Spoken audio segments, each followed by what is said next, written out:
الله هنتكمل سلسلة الأفعال اللي بتدي نفس المعنى.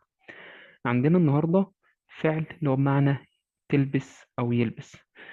sich anziehen وده فعل ريفلكسيف بيساوي فعل tragen بيساوي فعل anhaben بيساوي فعل aufhaben بيساوي فعل aufsitzen. فعل sich anziehen هو فعل ريفلكسيف بيكتفي ما بيحتاجش اوبجكت، بيدي معنى انك لبست هدومك. ايش تسيها مش ان يعني انا يعني هلبس هدوم، تمام كده. طيب فعل tragen، تعال نشوف المثال. Sie hat ein Kleid getragen يعني هي لبست فستان. تعال نشوف مثال على فعل anhaben. Ich habe den Mantel oder die Schuhe angehabt.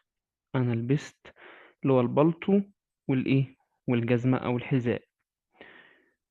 Er hat den Hut aufgehabt يعني هو لبس القبعة، تمام.